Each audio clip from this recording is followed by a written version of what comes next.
മഞ്ചേശ്വരം കുഞ്ചത്തൂർ ജംഗ്ഷനിൽ തലപ്പാടി ഭാഗത്തേക്ക് പോകുന്ന സ്വകാര്യ KSRTC ബസ്സുകൾ ബസ് സ്റ്റാൻഡിൽ കയറ്റാതെ അണ്ടർപാസിന് സമീപം നിർത്തുന്നത് മൂലം അപകടങ്ങൾ പതിവാകുന്നു. ഹൈവേ വികസനം വന്നതോടെ അണ്ടർപാസിന് സമീപം ബസ്സുകൾ അലക്ഷ്യമായി നിർത്തുന്നത് മറ്റ് വാഹനങ്ങൾക്കും കാൽനട യാത്രക്കാർക്കും വലിയ ഭീഷണിയാണ് ഉയർത്തുന്നത്.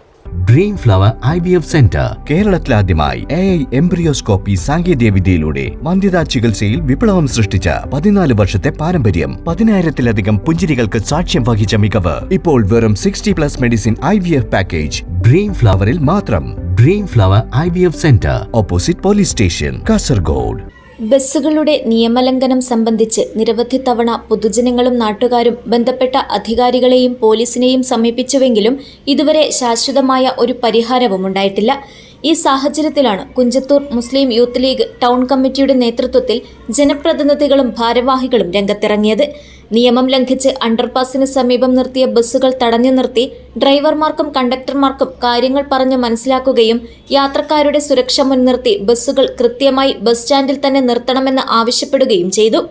Block panchayat development standing committee chairman Anni Kuchikkad, സാമൂഹിക പ്രവർത്തകനും വാർഡ് മെമ്പറുമായ Ilyas Thuminad, town committee president Nausil തുടങ്ങിയ പ്രമുഖ നേതാക്കൾ ഈ ബോധവൽക്കരണ പരിപാടിക്ക് നേതൃത്വം നൽകി. ബസ് ജീവനക്കാർ ഈ നിർദ്ദേശം പാലിക്കാൻ തയ്യാറാകണമെന്നും വരും ദിവസങ്ങളിലും നിയമലംഘനം തുടർന്നാൽ ശക്തമായ ജനകീയ പ്രതിഷേധ പരിപാടികളുമായി മുന്നോട്ടു പോകുമെന്നും ടൗൺ കമ്മിറ്റി ഭാരവാഹികൾ അറിയിച്ചു. കൂടാതെ ഈ വിഷയത്തിൽ മോട്ടോർ വാഹന വകുപ്പും പോലീസും അടിയന്തരമായി ഇടപെട്ട് കർശന നടപടി സ്വീകരിക്കണമെന്നും നാട്ടുകാർ ആവശ്യപ്പെട്ടു.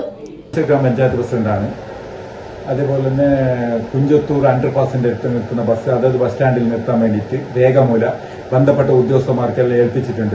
മഴക്കാലത്ത് അവഗണന സംഭവിച്ച കാരണങ്ങൾ ഉണ്ട്. നിലവിൽ സ്കൂൾ തുടങ്ങിയത് കൊണ്ട് ഇനി കുട്ടികൾക്കെല്ലാം അങ്ങോട്ടും ഇവിടെ കടക്കും വരെ പ്രശ്നങ്ങളാണ് മഴക്കാലത്തെല്ലാം. അതുപോലെ തന്നെ ഉദ്യാവര, മഞ്ചേശ്വരം, കൊസങ്കടിയിലും പോലീസ് RTO എല്ലാം ബന്ധപ്പെട്ടവർ കൊടുത്തിട്ടുണ്ട്. ഏതായാലും ഈ അതത് ബസ് സ്റ്റാൻഡിൽ നിർത്തില്ല എന്ന് കണ്ടാൽ കർശനമായ നടപടിയിലേക്ക് പഞ്ചായത്ത് പോകും. Abdul Rahman Udyavar, news bureau, Manjeshwaram.